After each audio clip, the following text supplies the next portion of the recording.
நம பார்வதீவதையே ஹர மகாதேவா. ஞானமே வடிவாகிய ஞானமாட்ராச பெருமான் திருவருளையும் சித்தாந்த சைவத்தின் ஆதி பரமாச்சாரியார் ஸ்ரீ மெய்கண்ட தேசிக உத்தமருடைய குருவருளையும் திருக்கைலாய பரம்பரை மெய்கண்ட சந்தானம் திருவாவடுதுறை ஆதீனம் ஸ்ரீல ஸ்ரீ 24வது குருமகா சன்னிதானம் அவருடைய குருவர்களையும் அடியேன் முதற்கண் முக்கரணங்களால் வணங்குகிறேன். ஒரு வண்டு பூவில் இருந்த தேனை குடித்த சுகத்தில் அப்படியே மயங்கி கிடக்கு. அதுக்கு பக்கத்தில் இருந்த ஒரு தவளை தன்னோட நாக்கை நீட்டி அந்த வண்டை எட்டி பிடிச்சி அடடா நமக்கு நல்ல சாப்பாடுன்னு நினைக்குது. அதே நேரம் அந்த பக்கமாக வந்த பாம்பு அதை விழுங்க வாயை திறந்து தவளையை கவ்வி பிடிக்குது. அந்த பாம்புக்கு ஏற்கனவே ஒரு கொடிய நோய் வந்து இன்னும் கொஞ்சம் நேரத்தில் சாக போகுது. இப்போ அந்த பாம்பு தவளை வண்டுன்னு மூணும் இன்னும் கொஞ்சம் நேரத்தில் நாம் சாக போகிறோங்கிறது கூட தெரியாமல் தனக்கு கிடைச்ச உணவின் ருசியில் மயங்கி கிடக்கு. கேட்கவே பரிதாபமாக இருக்குது தானே. அதோட அட முட்டா பயல்களா, இப்படி நிலைமை தெரியாமல் ஏதோ பெரிய இன்பம் கிடச்சிட்டு தான் சந்தோஷப்படுறீங்களேன்னு கேட்குறீங்க தானே. அதே கேள்வியைத்தான் திருஞான சம்பந்த பெருமானும் செடிகொள் நோய் யாக்கையை பாம்பின் வாய் தேரை வாய் சிறுபறவை கடிகொள் பூன் தேன் சுவைந்து இன்புறலாம் என்று கருதினாயேன்னு நம்ம பார்த்து கேட்குறாங்க. யானை மேலேயும் பல்லக்கு மேலேயும் போகும் அளவுக்கு பெரிய பதவியில் இருந்தவங்க கூட, ஏன் தங்கத்தட்டில் சாப்பிட்டவங்க கூட அதெல்லாம் போய் ஒரு காலத்தில் சாப்பாட்டுக்கே வழி இல்லாமல் போயிட்டாங்க. இவ்வளவு ஏன் ஏழையோ பணக்காரனோ இந்த உலகத்தில் யார் தான் நிரந்தரமாக இருந்தாங்க, இனியும் இருக்க போகிறாங்க? நம்ம அப்பா அம்மா எங்கே போனாங்க, நம்ம சொந்தக்காரங்கெல்லாம் என்ன ஆனாங்க? இவங்களெல்லாம் நம்ம கண் முன்னாலேயே இறந்து போனதை பார்த்து நீ மட்டும் நிரந்தரமாக இருக்க போகிறேன்னு நினச்சி எலும்புகளை வச்சு இறைச்சியை சுவர் போல பூசி அருவருக்கத்தக்க நாரக்கூடிய தோலை மேலே மூடி எது வழியாக போகும்னே தெரியாமல் 9 வாசல்களை வச்சு இறைவன் தன்னை வழிபட்டு நல்லகதி அடைவதற்காக கொடுத்த இந்த உடம்பை கொண்டு இந்த அற்பமான சுகங்களை அனுபவிப்பதற்கே உன் வாழ்க்கையை வீணாக்கிறியே, இது நியாயமானு கேட்குறாங்க. அதோடு மட்டுமா, வாழும்போது நாக்குக்கு ருசியான விதவிதமான உணவுகளை தேடி தேடி சாப்பிட்டு இந்த உடம்பை வளர்த்திய கடைசியில் படுக்கையில் உயிர் போகும்போது என்ன நடக்கும் தெரியுமா?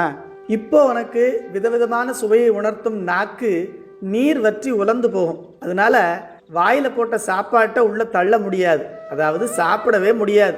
உயிர் இருக்கிற வரைக்கும் ஏதாவது சாப்பிட்டு தானே ஆகணும்னு நம்ம மனைவி மக்கள் சொந்தக்காரங்க எல்லாம் பால் மாதிரி திரவ உணவுகளை நம்ம வாயில் ஊற்றுவாங்க. ஒரு கட்டத்தில் அதுவும் உள்ளே போகாது. கடைசியாக கொஞ்சம் கொஞ்சமாக பாலை பஞ்சில் நினச்சி அதை நம்ம வாயில் பிழிவாங்க. நாம் பசியால் ஆர்வமாக அதை குடிக்க முயற்சி பண்ணுனா அது கூட விழுங்க முடியாமல் கடைவாய் வழியாக வழிஞ்சு போகும். முதல்ல சோறு கை கெட்டியது வாய் கெட்டலைங்கிறதுல தொடங்கி கடைசியில் வாய் கெட்டிய அந்த ஒரு துளி பால் கூட விழுங்க முடியாமல் போயிடும். இதை பவனமாய் சோடையாய் நாயழா பஞ்சுதோய் சட்ட உண்டு சிவனதாள் சிந்தியா பேதைமார் போல நீ வெள்கினாயேன்னு நமக்கு அருள் செய்கிறார். ஐயோ, கேட்கவே ரொம்ப கஷ்டமாக இருக்க. ஒவ்வொரு பிறவியிலையும் நான் இப்படி தான் கஷ்டப்படணுமான்னு பயந்து போய் இதிலிருந்து நான் தப்பிக்க வழியே இல்லையான்னு கேட்குறவங்களுக்கு சம்பந்த பெருமானே ஒரு பதில் சொல்றார். அப்பா, நீ வாழும் காலத்தில் நல்ல குணங்களை வளர்த்துக்கோ. நம்ம முன்னோர்கள் காட்டிய அறவழியில் அடுத்தவங்களுக்கு உதவி செய். அதே சமயம் அது எல்லாம் இறைவன் கொடுத்ததுங்கிற எண்ணத்தோடு செய். அப்படி செஞ்சேன்னா அது வினையாகி உன்னை பாதிக்காது. அப்படி இல்லாமல் நான் செஞ்சேன்னு நினச்சி நல்லது செஞ்சாலும் அதுவும் புண்ணியமாகி உனக்கு ஒரு பிறவியை கொடுக்கும். பிறவின்னு வந்தாலே கஷ்டம்தான்பா. அதனால என்னுடைய பணம் வீடு மனைவி மக்கள்னு அது மேலெல்லாம் பற்று வைக்காம, இதெல்லாம் நிரந்தரமும் இல்லை, இது என்னுடையதும் இல்லை, இதெல்லாம் சாமி கொடுத்ததுன்னு அதிலிருந்து நீங்கி இரு, நல்லதே செய். திருவாரூரில் இருக்கக்கூடிய புற்றிடங்கொண்டாரும் தியாகராச பெருமானுமே கதின்னு முழு சரணாகதி பண்ணு, பயப்படாத. இது ஒன்று தான் பிறவி துன்பத்திலிருந்து நீங்கும் ஒரே வழி என்பதை பிறவியால் வருவன கேடுள ஆதலால் பெரிய இன்ப துறவியார்க்கல்லது துன்பம் நீங்காதன தூங்கினாயே மரவல் நீ மார்க்கமே நன்னினாய் தீர்த்த நீர் மல்கு சென்னி அரவனாரூர் தொழுது உய்யலாம் மையல் கொண்டு அஞ்சல் நெஞ்சேன்னு 2ஆம் திருமுறை திருவாரூர் பதிகத்தில் திருஞான சம்பந்த பெருமான் அருளி செய்கிறார். இதில் துறவியார்க்கல்லது துன்பம் நீங்காதனன்னு சிறப்பாக துறவு நிலையை குறித்து சொன்னாலும் அது எல்லாருக்கும் சாத்தியமில்லை. அதனால பொதுவாக துறவு என்பதை பற்று நீக்கம்னு எடுத்துக்கிட்டு இந்த உலகத்தில் வாழும் காலத்திலேயே எல்லாத்துலேயும் அதிகப்படியான பற்றை வைக்காம திருவாரூர் தியாகராச பெருமான் மேலே பற்று வச்சா இந்த உலக பற்றுக்கெல்லாம் தன்னாலே நம்ம விட்டு நீங்கி போகும். அதிலும் குறிப்பாக இப்போ இந்த பங்குனி மாதத்தில் திருவாரூரில் உற்சவம் நடந்துக்கிட்டு இருக்கு.